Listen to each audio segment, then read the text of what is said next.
맛있겠다. 오늘도 화려한 솔로 생활을 즐기고 있는 이정 씨. 일주일에 한 번 동료들과 함께하는 치팅데이.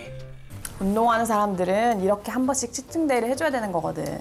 그러기에는 칼로리를 너무 신경 쓴 것 같은데요. 마음껏 먹는다지만 단백질인 소고기, 채소 듬뿍 샐러드, 복합 탄수화물인 파스타까지. 평생 운동한 사람인데 버릇 어디 가겠어? 하긴 이정이 얘 평소에 건강 엄청 신경 쓰는 거 알지? 최근에는 그 보물단지 같은 약통도 생겼다? 자타공인 헬스왕 이정 씨가 건강을 위해 늘 챙기는 상자의 정체는? 그게 뭐지? 약통? 이건 운동하는 사람한테 필수인 오메가3. 그리고 이건 종합 비타민. 이건 뭐 다 먹지 않나? 근데 말이야, 진통제가 너무 많은 거 아니니? 너 설마 아직도 머리 아파? 약을 먹어도 두통이 안 가시네. 뭐 괜찮아지겠지. 근데 약을 드셔도 이 두통이 사라지지 않았다는 거는 조금 문제가 있거든요. 두통도 전조 증상일 수 있습니다. 우리가 두통이 호전이 되지 않는 환자에서 혈관 검사를 해봤을 때 25%에서 혈관 꽈리 같은 문제가 있을 가능성이 있다는 통계도 있을 정도로 두통이 해결이 안 되는 경우에는 검사를 한번 해보셔야 됩니다. 이렇게 내리시고. 헬스 트레이너로 수많은 사람의 건강을 책임진 이정 씨. 카리스마가 넘치는데요. 아우, 남들 건강은 잘 챙겨주셨는데 본인은 조금 소홀히 하셨네. 아우, 마지막 하나 더. 열. 네, 고생하셨습니다. 수고하셨습니다. 내일 꼭 나오세요. 고생하셨습니다. 안녕히 들어가세요. 운동이 끝난 후 자리를 정리하는 이정 씨. 그런데 어머, 깜짝이야. 지금 아령을 떨어뜨렸다. 굉장히 중요한 장면인 것 같습니다. 왜냐면 이게 뇌졸중이 오기 전에 뇌가 보내는 마지막 SOS 신호 같은 거거든요. 이거는 아마도 잠깐의 마비, 즉 힘이 풀렸을 가능성이 있습니다. 이 좁아진 혈관에 혈액이 일시적으로 공급이 되지 않는 거예요. 그러면 뇌의 일부 기능이 마치 우리 몸의 스위치가 딱 꺼지는 것처럼 탁 냈다가 켜지는 거죠. 의학 용어로는 이거를 일괄성 뇌허혈증. 보통 우리가 미니 뇌졸중이다 이런 표현들 쓰긴 하는데요. 중환자실에 계셨던 분들 회복하시고 나서 저희가 가정의학을 만나보면은 주부분들 이런 말씀하시는 분이 있어요. 나는 분명히 설거지를 하고 있었는데 갑자기 힘이 빠져서 그릇을 깨트린 적이 전에 있다. 또는 계단을 오르다가 앞이 캄캄해지고 휘청 다리가 풀려서 주저앉는 경우가 있다. 이런 경우가 짧게는 몇 초, 1분 이내로 발생할 수가 있는데요. 근데 하지만 이게 뭐냐면 너무 짧은 시간에 순식간에 지나기 때문에 내가 왜 이러지? 뭐야? 이렇게. 내가 피곤한가? 별거 아니라고 생각하고 놓치는 경우가 많습니다. 어느새 퇴근 시간. 그런데 이정 씨 어딘가 불편해 보이는데요. 이정아, 너 안 가? 가야지. 왜요 또? 통증이 있으신 것 같은데? 야, 너 왜 그래? 땀 좀 봐. 너 혹시 그날이야? 한 3개월 정도 안 하더니 갑자기 또 이렇게 아프네. 그러니까 내가 진작에 병원 가보라 그랬잖아. 너 40도 안 됐는데 벌써 이렇게 생리불순이면 어떡하냐? 30대 중반부터 생리불순에 시달렸다는데요.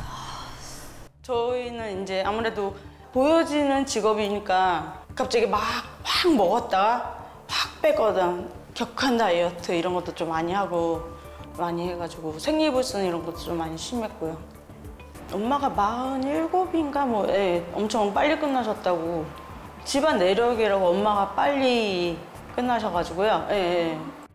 맞아요. 여자들 뭐 생리불순 흔한 거고요. 뭐 피곤하거나 몸이 안 좋아도 뭐 생리주기가 1, 2주 정도는 좀 텀이 생기고 뭐 늦어지기도 하고 좀 빨라지기도 하고 누구나 겪는데 생리불순이 과연 뇌졸중과 관련이 있을까? 이게 궁금한 거죠. 생리불순은 여성 호르몬의 불균형 때문에 오죠. 그런데 여성 호르몬인 에스트로겐은 혈관 건강의 방패막 역할을 합니다. 에스트로겐은 혈관을 확장하고 혈관을 보호하고요. 게다가 에스트로겐은 콜레스테롤을 원료로 해서 만들어지거든요. 그런데 에스트로겐이 안 만들어지면 콜레스테롤이 많이 남겠죠. 그러면 이제 혈관의 기름때로 쌓이는 건데요. 실제로 여성의 연령대별 고콜레스테롤 혈증 발병률을 보면 갱년기가 오는 50대에 급격하게 증가합니다. 고혈압 위병률 또한 갱년기인 50에서 60대에서 2배 이상 급증하는 것으로 나타났습니다. 갱년기에 또 하나의 문제가 있습니다. 갱년기가 오면 열감이 오르고 심장이 뛰면서 밤에 잠을 잘 못 잔다는 분들이 계시잖아요. 이 혈압이 수면 중에는 깨어있을 때보다 약 10% 정도 정상적으로 떨어집니다. 교감신경을 잠재우고 부교감신경을 항진시키는 역할을 잠이라는 게 굉장히 큰 역할을 하는 거죠. 그런데 잠을 잘 못 자면 어떻게 되겠어요? 혈관이 계속 수축한 상태로 유지가 되게 되겠죠. 이렇게 힘이 많이 들어가 있는 혈관 상태에서는 결국 심혈관 질환의 가능성이 또 높아질 수밖에 없습니다. 그리고 아까 제가 봤던 유리정 씨의 식습관 중에서 혈관을 꽉 막히게 하고 뇌졸중을 부를 수 있는 매우 위험한 공통점이 있었습니다. 자, 보시면 이 음식들의 공통점 무엇이 있을까요? 공통점 맛있다. 소고기 연어는 단백질이 많은 음식? 예. 또 기름지다. 지방도 많아 보이지 않습니까? 이 음식들 모두 혈관 건강을 망치는 오메가6가 들어있습니다. 아, 걔가 망쳐요? 그냥 오메가 다 좋은 거 아니에요? 그러니까 저도 오메가는 다 좋은 건 줄 알았는데. 많은 분들이 이제 오메가3 좋은 건 알겠는데 오메가6는 뭐며 그렇죠. 오메가6를 어떻게 구분해서 먹느냐 맞아요. 궁금하시죠? 네. 자, 보시면 주로 식물성 기름하고 붉은 적색육에 많이 들어있죠. 비율의 차이가 어떤가요? 엄청나지요. 비율의 차이가 지금 보니까. 아, 뭐 우리가 기름 안 먹으면 되지 하고선 잘 드세요. 근데 샐러드에 뭐 뿌려 먹었죠? 드레싱. 식물성 기름. 라면, 빵, 과자. 뭘로 튀겨서 만들죠? 식물성 기름. 파스타, 그러네. 튀김, 달걀 후라이. 그렇지. 정말 많은 부분에서 우리가 기름을 사용하고 있습니다. 어떻게 보면 우리도 모르는 사이에 신압으로 이 밥상에 아주 은밀하게 오메가6가 점령하고 있을 수 있습니다. 그러네요. 실제로 현대인들은요, 오메가3와 오메가6 비율이 깨져서 평균적으로 비율이 무려 1:10에서 1:25 정도로 갑니다.